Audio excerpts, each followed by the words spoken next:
ডাঙৰীয়া আমাৰ প্ৰধানমন্ত্ৰীয়ে কৈছিলে 2014 চনতে যে এ ফৰ আসাম কৰিম আমি 2016 চনতো প্ৰধানমন্ত্ৰীয়ে অসমত আহি কৈছিলে যে এ ফৰ আসাম অৰ্থাৎ অসমক একদম উন্নত মানে অসম ভাৰতৰ নাম উঠিলে এ বুলি ক'লে মানে অসম বুলিয়ে ক'ব এপল বুলি নকয় আৰু তাৰপিছত আমি দেখো যে আমাৰ অসমৰ মুখ্যমন্ত্ৰী অনবৰতে কৈ থাকে যে ভাৰতৰ শ্ৰেষ্ঠ ৰাজ্য বা ভাৰতৰ ভিতৰত এক নম্বৰ ৰাজ্য কৰিম বুলি আমাৰ অসমৰ মুখ্যমন্ত্ৰী হিমন্ত বিশ্ব শৰ্মা ডাঙৰীয়াই সদায় আমি কৈ থকা শুনিবলৈ পাওঁ ইয়াৰ আগৰ সৰ্বানন্দ সোণোৱাল ডাঙৰীয়াই কয় যে অসম ভাৰতৰ শ্ৰেষ্ঠ ৰাজ্য কৰিম কিন্তু কাৰ্যত অসম আজি ভাৰতৰ কেই নম্বৰ ৰাজ্য আমি দেখো যে আজি যদি মই এটা টেকে চাওঁ যদি আপোনাৰ ৰিজাৰ্ভ বেংকৰ ডকুমেণ্ট চাওঁ আজি যদি বেলেগ বেলেগ ইউডাইছৰ ডকুমেণ্ট চাওঁ শিক্ষাৰ ক্ষেত্ৰত যদি আমি SDGৰ ইণ্ডেক্স চাওঁ তেতিয়াহ'লে দেখিবলৈ পাওঁ যে আজিৰ দিনটোত অসম ভাৰতৰ ভিতৰত এক নম্বৰ হ'ল প্ৰসূতি মৃত্যুৰ ক্ষেত্ৰত সন্তান জন্ম দিওঁতেও আমাৰ মাতৃসকল মৃত্যুৰ ক্ষেত্ৰতে আজিৰ দিনটো ভাৰতৰ ভিতৰত অসম এক নম্বৰত আছে গড় আয়ুসৰ ক্ষেত্ৰতো অসম ভাৰতৰ ভিতৰতে আটাইতকৈ কম গড় আয়ুস থকা ৰাজ্যখনৰ নাম হ'ল অসম 67 ইয়াৰ্ছ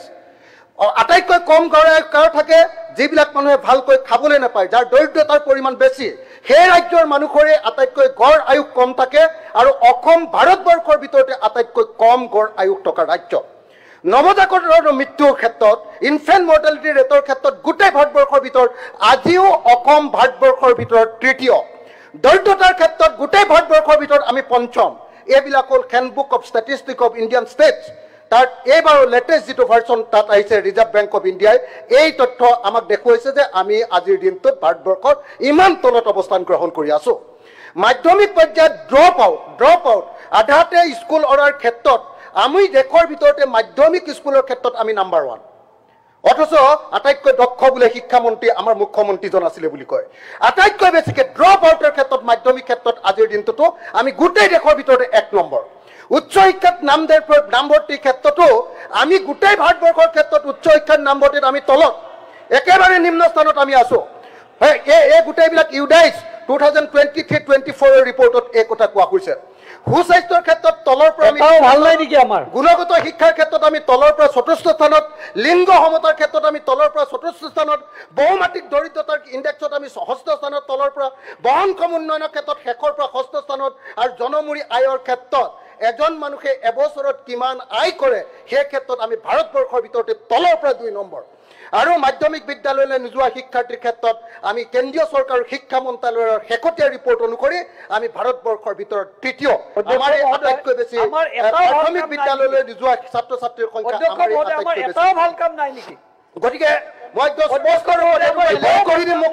অধ্যক্ষ ডাঙৰীয়া মই এইটো লে কৰি দিম যে ভাৰতবৰ্ষৰ আজিৰ দিনটোত আমি যি সময়ত কৈ আছো যে ভাৰতবৰ্ষৰ আমি এক নম্বৰ ৰাজ্য হ'বলৈ গৈ আছো সেই সময়ত আমি কোন ক্ষেত্ৰত এক নম্বৰ ৰাজ্য হ'বলৈ গৈ আছো হিন্দু মুছলমানৰ কাজিয়া লগোৱাৰ ক্ষেত্ৰত আমি এক নম্বৰ হ'বলৈ গৈ আছো আমি ভুৱা এনকাউণ্টাৰ কৰাৰ ক্ষেত্ৰত এক নম্বৰ হ'বলৈ গৈ আছো দুখীয়া মানুহৰ ঘৰ উচ্ছেদ কৰাৰ ক্ষেত্ৰত আমি এক নম্বৰ হ'বলৈ গৈ আছো এটা ক্ষেত্ৰতো আমি এক নম্বৰ হ'বলৈ ভাল ক্ষেত্ৰত এটা ক্ষেত্ৰতো আমি এক নম্বৰ হ'বৰ কাৰণে এতিয়ালৈকে যাব পৰা নাই মুখ্যমন্ত্ৰী মহোদয় আৰু অধ্যক্ষ মহোদয় মুখ্যমন্ত্ৰী মহোদয়ক মই জনাব খুজিছো অধ্যক্ষ মহোদয় মই জনাব খুজিছো যে আজি ৰাজ্যপালৰ ভাষণত আজি আমি কি পাব লাগিছিলে আমি ৰাজ্যপালৰ ভাষণত আজি শুনিবলৈ পাব লাগিছিলে যে চীনৰ যি নদীবান্ধ সেই নদীবান্ধ বন্ধ কৰাৰ কাৰণে ৰাজ্য চৰকাৰে কেন্দ্ৰীয় চৰকাৰৰ লগত কথা পাতিব এই কথা ইয়াত উল্লেখ থাকিব লাগিছিলে কিন্তু এই কথা ইয়াত উল্লেখ নাই বিটিআৰত এই অধিৱেশন আৰম্ভ কৰিছে কিন্তু আমি তাত দেখিলো যে উপেন্দ্ৰনাথ বৰ্মা বডুচা উপেন্দ্ৰনাথ বৰ্মাৰ নাম তাত নাই আমি দেখিলো যে বিটিআৰতে অধিৱেশন পাতিলে কিন্তু বিটিআৰৰ সমস্যা সমাধান কৰাৰ কাৰণে ইয়াত কোনো ৰোড মেপ ৰাজ্যপালৰ ভাষণত নাই আমি দেখিলো যে বিটিআৰৰ কামবিলাক একেবাৰে হোৱা নাই আমি দেখিছো আজি দুটা প্ৰশ্নৰ উত্তৰত মোক কৈছে যে অসমৰ আজিৰ দিনটোত অসমৰ যদি আমি চাওঁ পাব্লিক এডুকেশ্যনটো এই চৰকাৰৰ দিনত কেনেকৈ সম্পূৰ্ণৰূপে ধ্বংস হৈ গৈছে অধ্যক্ষ মহোদয় আজিৰ দিনটোত অসমত আজিৰ দিনটোতো এজনো শিক্ষক নথকা স্কুল আছে অসমত 3খন আজিৰ দিনটোতো অসমত এজন শিক্ষক থকা স্কুল আছে 2295খন আৰু আজিৰ দিনটোতো অসমত 12112খন স্কুলতে পৃথক এলপি স্কুলতে পৃথক কোঠা আছে 21961খন স্কুলত এতিয়ালৈকে নাই স্থায়ী শিক্ষক নাই স্থায়ী প্ৰধান শিক্ষক নাই অধ্যক্ষ মহোদয় অধ্যক্ষ মহোদয় আমি দেখিছো যে উপযুক্ত পৰিমাণৰ শিক্ষক থকা স্কুলৰ সংখ্যা অসমত 30,404 অধ্যক্ষ মহোদয় আমি দেখিবলৈ পাইছো আজি অসমত এফালৰ পৰা চৰকাৰী স্কুলবিলাক বন্ধ হৈ গৈছে অসমৰ চৰকাৰী শিক্ষা ব্যৱস্থা বন্ধ কৰি দিয়া হৈছে আজিৰ দিনটোত অসমৰ চৰকাৰী স্কুল 2016 চনত অধ্যক্ষ মহোদয় চৰকাৰী স্কুলৰ সংখ্যা কমি গৈ বাবাৰ চেয়াৰম্যান আলী হ'ব আৰু কোনো ৰেকৰ্ডৰ সংখ্যা আৰু ৰেকৰ্ডত নাযাব নাই নাই আৰে বেলেগৰ পাৰ্টি আছে লোক আছে আপুনি অকলে আছে বেলেগ পাৰ্টি জয়েন কৰিলেহে পাব এতিয়া দে চেয়াৰম্যান আলী ডাঙৰীয়া প্লিজ আপোনাৰ 3 মিনিট টাইম 3 মিনিটত 5 মিনিট 6 মিনিটে হল না প্লিজ প্লিজ না সময় নাই ৰিপ্লাই দিব লাগে চেয়াৰম্যান আলী ডাঙৰীয়া না প্লিজ প্লিজ নাই প্লিজ হৈছে আপুনি লিখি দি দিয়ক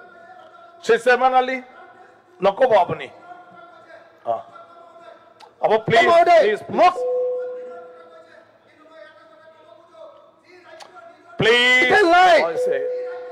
प्लीज आपने কৈ থাকো আপনার তো আইব আপনি তো সেসমান আলী আপনি কে কইছে আমার রেকর্ডত নাই এটা মাত্র বাক্য কই শেষ কৰিব কৈছো এটা রেকর্ডত না যাব মানুহ হিকলি লগাই খেদি দিছে এটা রেকর্ডত না যাব প্লিজ প্লিজ হইছে আপোনা কলোৱে আমি ঘিনাৰে অপোজাই অনাৰেবল মেম্বাৰ হইছে আৰামত কওক না হইছে আৰ কথাও আজি আমি বিধানসভাত উল্লেখ কৰিব লাগে মাননীয় অধ্যক্ষ মহোদয়